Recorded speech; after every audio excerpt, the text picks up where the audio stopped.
तो मूवी की शुरुआत आज से सदियों पहले से होती है, जहां पर हम एक रात एक राजा को देखते हैं। वह अपनी प्रेग्नेंट रानी और उनके गार्ड्स और क्वीन की हेल्पर के साथ रहता है। और आज की रात जितनी ज़्यादा शांत सुनाई दे रही होती है, उसके अंदर का आतंक उतनी ही तेज तबाही लाने वाला था। तभी हम एक ईविल विच को महल के अंदर बाहर वाले गार्ड्स को एक एक करके बेरहमी से ख़त्म करते हुए देखते हैं। वह विच एक हंट्समैन काइजर की हेल्प से महल के अंदर जाती है, जहां पर वह रानी की दासियों से मिलती है और सबके कानों में एक ईविल स्पेल कहती है, जिससे कि वह सभी दासियों को बाकी गार्ड्स की बॉडी अंदर से सड़ने लगी थी और वह कीड़ों की उल्टी करके ख़त्म होने लगते हैं। ईविल विच का रास्ता साफ था, तो वह सीधा रानी के कमरे तक पहुंच जाती है, जहां पर वह रानी को एक पॉइजन वाले नाइफ से स्टैब करके जान से मारने की कोशिश करते हुए स्टैब करती है। खैर, अब तभी वहां पर बाकी गार्ड्स आकर उसे उलझा देते हैं और तब तक जो राजा जो होता है वह अपनी रानी को दूसरे फ्लोर पर मेडिक्स के पास ले जाता है। अब यहाँ पर मेडिक यह कहती है कि रानी के अंदर जहर फैल चुका है, जो कि इतना शक्तिशाली है कि वह रानी को तो ख़त्म कर ही देगा, लेकिन थोड़ी सी देर भी हुई तो बच्चा भी है वो भी मर सकता है। अब रानी रोते रोते राजा से विनती करती है कि वह कुछ भी करके उनके बच्चे को बचा ले, और रानी की इस हालत को देखकर राजा बहुत ज़्यादा टूट जाता है। लेकिन रानी की खातिर और अपने होने वाले बच्चे की खातिर वह हिम्मत को जोड़े रखता है। अब रानी अपने आखिरी समय में विंडो से बाहर देखती है और बाहर स्नोफॉल हो रही होती है, जिसके बारे में वह कहती है कि यह अच्छा सिंबल होता है। और इसी बीच अपने एक हंट्समैन गनर से वादा लेती है वह उनके बच्चे को अपने बच्चे की तरह पाले और उसको किसी भी हाल में कैसे भी प्रोटेक्ट करे, और गन्नर उससे वादा करता है वह ऐसा ही करेगा। फाइनली रानी राजा से कहती है कि वह बाहर चली जाए, क्योंकि वह नहीं चाहती है कि उसकी मौत राजा के लिए रानी की आखिरी याद बने। और राजा बाहर चले जाता है और पूरी तरह से टूट जाता है। और तभी एक फूल सी बच्ची को जन्म देकर रानी का भी देहांत हो जाता है। और यह बच्ची स्नो की तरह सफ़ेद थी, तो रानी के आखिरी शब्दों पर इसका नाम रखा जाता है, जो कि था स्नो वाइट। मीनवाइल वह ईविल विच बाकी और लोगों को ख़त्म कर रही थी, जिससे वह डार्क गार्ड्स को रोकता है, जिससे वह लड़ती है और वह गार्ड उसे अपने टूटे हुए हाथ की निकली हुई बोन से स्टैब कर घायल भी कर देता है। लेकिन ये काफ़ी नहीं था, तो वह ईविल विच उसे बार बार स्टैब करके अधमरा कर देती है और वहाँ से निकल जाती है। खैर अब कहानी यहाँ से 15 से 16 साल आगे जाती है और हम स्नो वाइट को देखते हैं, जो कि अब काफ़ी बड़ी हो चुकी है। वह एक बहुत ही प्यारे, नेक दिल और दयालु लड़की थी। वह एक प्रिंसेस है, लेकिन फिर भी आम लोगों के बीच ही रहती है, हंसती खेलती है और उनके काम में भी हाथ बटाती है।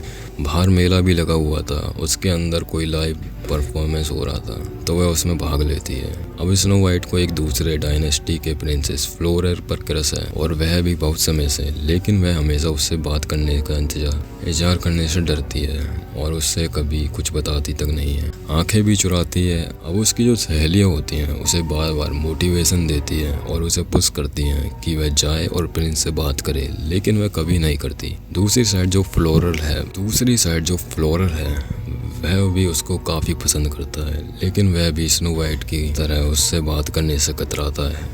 खैर तभी हम स्नो वाइट की ईविल स्टेप मदर को देखते हैं, जो कि उससे बचपन से ही नफरत करती है, इसलिए जलती है क्योंकि स्नो वाइट बहुत सुंदर है और वह सबकी चाहती भी है और हमेशा खुश भी रहती है। अब यह ईविल क्वीन खुद को सुंदर, बहुत ज़्यादा सुंदर, यानी कि सबसे ज़्यादा सुंदर समझती है, यानी कि स्नो वाइट से भी ज़्यादा।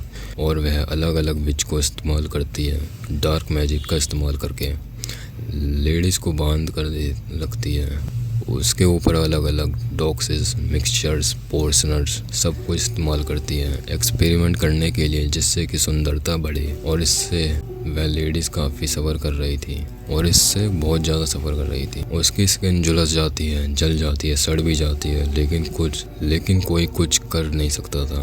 बेसिकली यहाँ पर वह इंसान के ऊपर एक्सपेरिमेंट कर रही थी, मैड साइंटिस्ट की तरह खुद को सुंदर करने के लिए। अब तभी ईविल क्वीन के पास एक मिरर भी होता है, जो कि हमेशा क्वीन की साइड लिया करता था और उसे मैनिपुलेट करके उससे गलत काम करवाता था।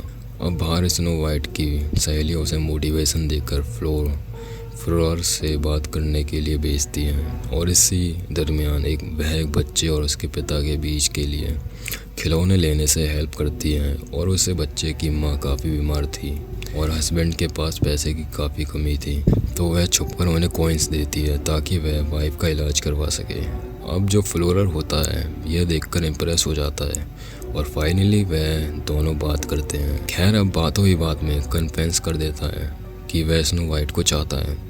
अब ये दोनों काफ़ी अच्छे दोस्त बन जाते हैं, साथ घूमने निकल जाते हैं। और यहाँ स्नो वाइट भी कन्फेस कर देती है कि वह भी उसे मन ही मन बहुत चाहती है।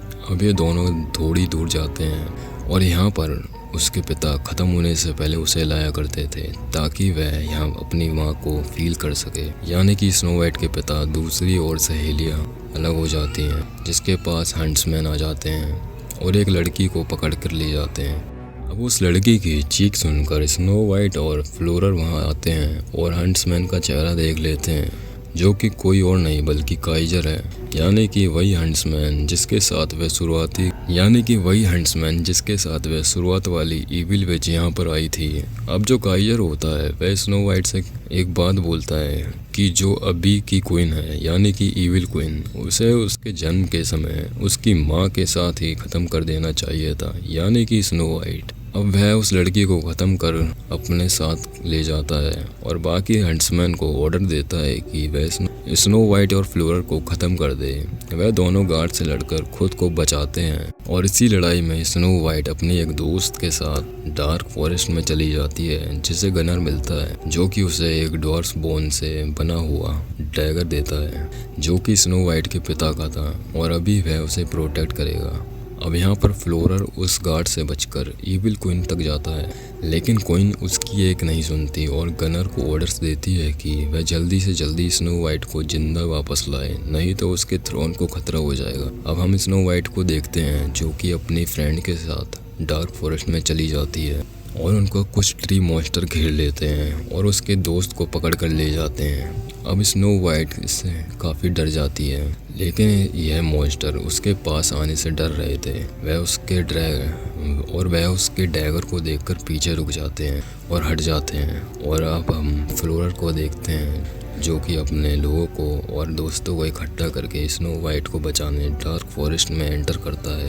और अगर आपने स्नो वाइट वाली कहानी देखी होगी तो डार्क फॉरेस्ट काफ़ी डेंजर भी था। उसी और हम क्वीन को देखते हैं जो कि स्नो वाइट की उस सहेली को बॉडी के टुकड़े टुकड़े करवा रही थी, जिससे कि वह आगे के अपने एक्सपेरिमेंट, विचर्स, क्राफ्ट और बाकी चीज़ें करेगी। अब यहाँ मिरर जो होता है यानी कि आईने जो के होते हैं और वह कहते हैं कि स्नो वाइट से नफरत वह करती है जिसे वह मारना चाहती है। तो क्वीन ये कहती है कि वह ऐसा नहीं चाहती, क्योंकि जब तक उसे दूसरा किंगडम नहीं मिल जाता रूल करने के लिए तब तक वो स्नो वाइट को नहीं मार सकती, ना ही उसका दिल खा सकती है। और वैसे भी स्नो वाइट उससे आगे कुछ नहीं है। और जिस पर मिरर कहता है कि स्नो वाइट के पास प्योर सोल काइंड हार्ट है, एक चमकदार चेहरा है और क्वीन को वही चाहिए क्योंकि वह खुद को पावरफुल दिखाना चाहती है। लेकिन असली पावर तो स्नो वाइट में है और एक उसकी ब्लड लाइन में, दूसरी उसकी ब्यूटी में। क्वीन को उससे सब कुछ लेना होगा, उसको ख़त्म करना होगा, तभी जाकर उन्हें पावर, ब्यूटी और सब कुछ मिलेगा। मीनवाइल डार्क वुड्स के अंदर स्नो वाइट को गार्ड्स ढूंढ लेते हैं और उसे बेहोश करके उसे वापस ले जाने लगते हैं। तभी 6 डॉर्फ्स और एक जॉइंट वहाँ पर आ जाते हैं और वो गार्ड से कहते हैं कि यहाँ पर उनकी क्वीन का राज नहीं चलता, तो वे यहाँ से किसी को भी नहीं ले जा सकते। और अब वह एक को छोड़ सभी गार्ड ख़त्म कर देते हैं और वो गार्ड्स उसे कहते हैं कि यहाँ पर उसकी क्वीन का राज नहीं चलता, तो वे यहाँ से किसी को भी नहीं ले जा सकते। और एक को भी इसलिए छोड़ा था कि वह क्वीन को जाकर बता दे कि यहाँ पर क्वीन का कोई भी राज नहीं है, ना ही कोई पावर है। और आपने अगर कार्टून्स वगैरह देखी होगी तो उसके अंदर यहाँ पर इविल क्वीन कहती है कि आईने ये तो बता, यह तो दिखा कि सबसे सुंदर कौन है बता। खैर यह सातों ही स्नो वाइट को अपने साथ अपने घर ले जाते हैं, जहाँ पर स्नो वाइट को होश आता है और वह उनसे कहती है कि यहाँ जहाँ पर स्नो वाइट को होश आता है वो उनसे बात करती है, जहाँ पर वह पहले उसके ऊपर शक करते थे कि वह है कौन। जिस पर स्नो वाइट कहती है कि अगर वह खतरा है तो वह उसे यहाँ पर क्यों लेकर आए हैं।